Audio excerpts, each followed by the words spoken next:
اور جاوید احمد غامدی صاحب بہت انٹلیکچوئل پرسنالٹی ہیں، ہم ان کا احترام بھی کرتے ہیں. میں نے کئی دفعہ عرض کیا ہے کہ میں اپنا مرشد ان کو مانتا ہوں کئی معاملات. احمدی حضرات کے بارے میں آپ کی کیا رائے ہے؟ کیا وہ مسلمان ہیں؟ دیکھیے، میرا نقطہ نظر، اور ذرا دل تھام کے سن لیجئے، وہ ہمیشہ سے یہ ہے کہ ہر وہ شخص جو اپنے آپ کو مسلمان کہتا ہے، مجھ کو کوئی حق نہیں ہے کہ میں اس کا انکار کروں. کہ غامدی صاحب اگر امام حنیفہ، امام شافعی، امام مالک، احمد بن حنبل کے زمانے میں ہوتے تو یہ اہل سنت کے 5ویں امام ہوتے ہیں. ویسے 5ویں بھی میں نے احترام میں کہا ہے، پہلے ہی ہوتے تھے. یہ احمدی حضرات ہیں، ان کے پیچھے کیا نماز پڑھ سکتے ہیں کیونکہ وہ اپنے آپ کو مسلم کہتے ہیں. اگر وہ اللہ کے بتائے ہوئے طریقے کے مطابق نماز پڑھ رہے ہیں، انہوں نے نماز میں کوئی بدعت داخل نہیں کر دی، وہ بے تکلف نماز پڑھی. ویسے 5ویں بھی میں نے احترام میں کہا ہے، پہلے ہی ہوتے ہیں. بھینس کے نیچے سے خالص دودھ ملتا ہے یا گوالے سے؟ گوالے سے؟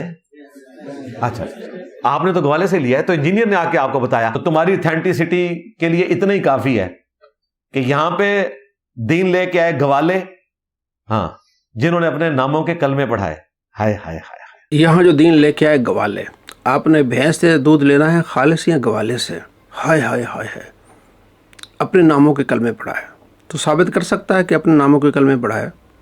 خود کہتا ہے کہ میرے پاس جتنے بھی لوگ آئے انہوں نے ایسا کلمہ نہیں پڑھا. تو یہ جھوٹا ہوا، کمینہ نکلا. یہ ذرا اس کی بات دیکھ لیں. تو آپ مجھے یہ بتائیے، آپ کی اکیڈمی میں کتنے نوجوان ایسے آتے ہیں یا ایسے آ چکے ہیں جن کو آپ نے کلمہ ٹھیک سے پڑھایا ہو؟ وہ پہلے چشتی رسول اللہ کلمہ پڑھتے تھے کیونکہ پہلے تو گمراہ تھے آپ کے مطابق. کتنے ایسے کافر نوجوان آپ کی خدمت میں، آپ کی اکیڈمی میں حاضر ہوئے ہیں جن کو آپ نے ٹھیک اور صحیح کلمہ پڑھایا ہو؟ دیکھیں، سچی بات تو یہ ہے کہ میری اکیڈمی میں کوئی ایک بندہ بھی ایسا نہیں آیا جو چشتی رسول اللہ یا تھانوی رسول اللہ پڑھتا ہو. جی دوستو، اب بتائیں. آپ خود کہہ رہے کہ میرے پاس آئے لوگوں نے یہ کلمے نہیں پڑھے، تو یہ جھوٹا ہے. ایک جھوٹے واقعے کو بحث بنا کے کروڑوں مسلمانوں کو مشرک کہہ رہا ہے. نبی علیہ السلام کا فرمان ہے جو کسی مسلمان پر کفر کا فتویٰ لگائے وہ خود کافر ہے. نہیں جناب، انہوں نے مناظرے لڑے ہیں، تو مناظرے اس بات پہ لڑے ہیں کہ ہمارا کلمہ یہ ہے. ثابت کرو گے؟ جہلمی دجال ہے یہ. اور یہ دین کون سا لوگوں کو پیش کر رہا ہے؟ جب ہم توحید بیان کریں گے تو نبیوں کی گستاخی ہوگی. نبی پیشاب نہیں روک سکتے. یہ ہے شیطانی توحید. یہ کہہ رہا ہے کہ جناب علی گوالے آپ کے پاس دین لے کے آئے، میں تمہیں خالص دین دے رہا ہوں. یہ خالص دین ہے. جب ہم توحید بیان کریں گے تو نبیوں کی گستاخی ہوگی. جی یہ ذرا دیکھ لیں آپ. اور مجھے مولانا اسحاق صاحب کا وہ جملہ ہمیشہ یہ آیت پڑھتے ہوئے یاد آتا ہے. بعض اوقات تو وہ فی البدی ایسے جملے بولتے تھے جاندار. ایک گفتگو میں انہوں نے فرمایا کہ بھئی جب توحید بیان ہوگی تو گستاخی تو آٹومیٹکلی ہو جائے گی، کیونکہ توحید کا مطلب ہی یہ ہے کہ اللہ کے سوا کوئی پیغمبر، کوئی فرشتہ، کوئی بزرگ، کوئی بابا، شاہی کوئی نہیں. توحید کا تو مطلب ہی یہی ہے کہ کوئی انسان اپنا پیشاب بھی نہیں روک سکتا، خواہ وہ پیغمبر ہو یا ہم انسان ہو. مجھے آپ بتائیں، یہ سچا دین ہے؟ جب توحید بیان کریں گے تو نبی کی گستاخی ہوگی، نبی پیشاب نہیں روک سکتے. کتنا کمینہ، جھوٹا اور دجال ہے. یہ توحید لے کے تم قبر میں جاؤ گے، اور نبی صلی اللہ تعالیٰ علیہ وآلہ وسلم کے بارے میں دجال کے لفظ کہنا، نعوذ باللہ من ذالک. منہ سڑ جائے بندے کا. پہلی مرتبہ جب میں نے اس کے منہ سے سنا تھا تو میرے تو رونگٹے کھڑے ہو گئے کہ مسلمان اپنے آپ کو کہلانے والا کمینہ کس طرح نبی صلی اللہ تعالیٰ علیہ وآلہ وسلم کے بارے میں یہ لفظ بول رہا ہے، جبکہ عیسائی کہتے ہیں ہمارا عقیدہ ہی نہیں ہے. تو اس نے عیسائیوں پر یہ جھوٹ باندھ کے نبی علیہ السلام کی گستاخی کی. ایک شخص کرسچن ہے تو وہ میرے نبی کو دجال سمجھ رہا ہے، لیکن مجھے قرآن اجازت دے رہا ہے کہ میں اس کی عورت کے ساتھ شادی کر سکتا ہوں اگر وہ کسی کرسچن کی بیٹی ہے. سورۃ المائدہ کی آیت نمبر 5 میں کس عورت کے ساتھ جو میرے نبی کو دجال سمجھتی ہے. یہ دین سکھا رہے لوگوں کو، اور کہتا ہے کہ میں جان بوجھ کے اس طرح کے الفاظ بولتا ہوں. ہاں جی، یہ کہتا ہے حافظ اللہ کی میں نے اہمیت ختم کر دی ہے، ہر بندے کو میں نے حافظ اللہ کہا ہے. دیکھیں، میں نے حافظ اللہ لفظ اتنے دفعہ استعمال کیا. چلیں میں یہ آپ کو ٹروتھ ریویل کر دیتا ہوں، میں جان بوجھ کے کرتا ہوں، اور آج اس لفظ کی کوئی اہمیت ہی نہیں رہی. ہر بندے کے ساتھ حافظ اللہ میں نے لگایا. حافظ اللہ کا معنی ہوتا ہے وہ اللہ کی حفاظت میں ہو، یعنی اللہ اس کی حفاظت فرمائے. تو ٹرمپ کو بھی اللہ کی حفاظت میں لا رہا ہے. اور یہاں تک کہ ملحد دروغ راٹھی کو کہہ رہا ہے حافظ اللہ، وہ اللہ کی نعمت. انڈیا میں ایک یوٹیوبر ہیں دھروو راٹھی، حفظہ اللہ تعالی من الجنت والناس.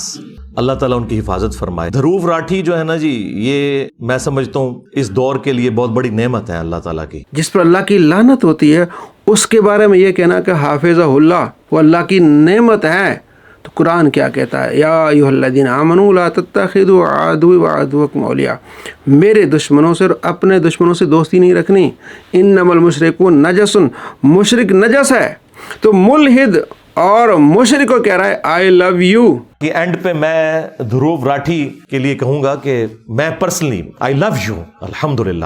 مجھے آپ بتائیں یہ دین خالص ہے؟ آپ کو کہاں پہنچا رہا ہے کہ آپ جو ہے مشرکوں سے محبت کریں، انہیں آئی لو یو کہیں، جس کو اللہ نے منع کیا ہے کہ آپ نے، یہ مومنوں کا طریقہ نہیں ہے.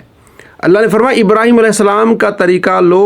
ابراہیم علیہ السلام نے ایسے مشرکوں کو کہا تھا ہم تم سے بیزار ہیں، ہم تمہارے خداؤں سے بیزار ہیں، اور یہ کہہ رہا ہے کہ ہم تم سے پیار کرتے ہیں، آئی لو یو. یہ دین آپ کو سکھا رہا ہے، یہ دین آپ کو دے رہا ہے. اللہ کے ولیوں نے ادب احترام سکھایا، لیکن یہ کیا کہتا ہے نبی صلی اللہ تعالیٰ علیہ وآلہ وسلم، کل کے چھوکرے، نعوذ باللہ. جب اس کو کہا گیا کہ تم کل کے چھوکرے ہو، کہتا ہے یہ تو بازاری زبان ہے. اور پھر اس نے وہی بازاری زبان نبی صلی اللہ تعالیٰ علیہ وآلہ وسلم کے بارے میں بک دی، اور پھر آگے تشریح کر رہا ہے نہیں جناب علی ہمیں چپلے مار رہے ہیں، یہ تو انڈیا پاکستان میں بولا جاتا ہے. یہ شخص مرزا محمد علی جیلوی ہے جو کہ ایک جاہل چھوکرا ہے. حافظ عمر صدیق صاحب کی طرف سے ذرا یہ لینگویج سنیں، ان علماء کی لینگویج سنیں. یہ انجینئر محمد علی مرزا ایک جاہل چھوکرا ہے. الفاظ دیکھیں، حالانکہ مجھ سے وہ 5-7 سال ہی بڑے ہوں گے، اس سے زیادہ بڑے نہیں، لیکن یہ الفاظ ذرا آپ دیکھیں کس طرح کی بازاری لینگویج استعمال کی ہے. رکو ذرا، صبر کرو. پروفٹ کے مقابلے میں کھڑے ہوئے تھے اور انہوں نے اپنی پبلک کی مت مار دی. 10 یہودی بھی ایسے نہیں تھے جو آپ پہ ایمان لائے ہوں آپ کی مبارک زندگی کے اندر. وہ کہتے تھے یہ کل کے چھوکرا آ کے ہمیں بتائے گا، وہ کہتے تھے یہ کل کے چھوکرا آ کے ہمیں بتائے گا. ایک میرا کلپ کاٹا جی، چھوکرے کا لفظ استعمال کیا. یہ کوئی نیگیٹو ورڈ ہے؟ ہمارے سب کانٹیننٹ کے معاشرے کے اندر آپ پوچھ کے دیکھ لیں، جو چھوٹی عمر کا جو ینگ بوائے ہے اس کو چھوکرا کہا جاتا ہے. کمینی آدمی، تمہارا ہی فتویٰ ہے نا کہ بازاری زبان ہے. اب تم نے نبی علیہ السلام کے بارے میں وہی زبان استعمال کی تو کہتا نہیں انڈیا پاکستان میں بولی جاتی ہے. تو یہ ہے کمینہ، یہ آپ کو دین سکھا رہا ہے، یہ آپ کو جہنم میں پہنچائے گا. یہ دیکھ لیں ذرا اس کا چھوکرا ہے صابر کریمی، وہ کس طرح اس کی تبلیغ کو آگے پہنچا کے جہنم کا ایندھن بن رہا ہے. چلو پیسے لے لو، تینوں ہور پیسے دینا میں، جن تسی کہو اپنے نبی نو ایک گال کٹ دو. میں اکثر یہ بات کرتا ہوں کہ آپ دنیا میں کسی گناہگار سے گناہگار شخص کو جو کلمہ پڑھنے والا ہو، اس کے سامنے آپ 1 ارب روپیہ بھی رکھ دیں اور کہیں گے 1 ارب لے لو، اور وہ غریب ہو، فاقہ کش ہو، ایک دفعہ نبی علیہ السلام کو گالی دے دو، کبھی نہیں دے گا. چلو پیسے لے لو، تینوں ہور پیسے دینا میں، جن تسی کہو اپنے نبی نو ایک گال کٹ دو. نعوذ باللہ من ذالک. یہ کہنا کہ تم نبی علیہ السلام کو گالی دو میں تمہیں پیسے دیتا ہوں، یہ کون اس کو سکھا رہا ہے؟ جہلمی دجال سکھا رہا ہے. تو جہلمی دجال کو مان کے اس کو فالو کر کے جہنمی نہیں ہوا، کافر نہیں ہوا، گستاخ نہیں ہوا. بھئی تجھے مان کے لوگ گستاخ بن رہے ہیں، جہنمی بن رہے ہیں. دجال ہے تو دجال نبی علیہ السلام کا گستاخ ہے، تو اس سے دین لینے والے جہنمی بن جائیں گے، گستاخ بن جائیں گے. آپ نے ایسے کمینے دجال سے بچنا ہے.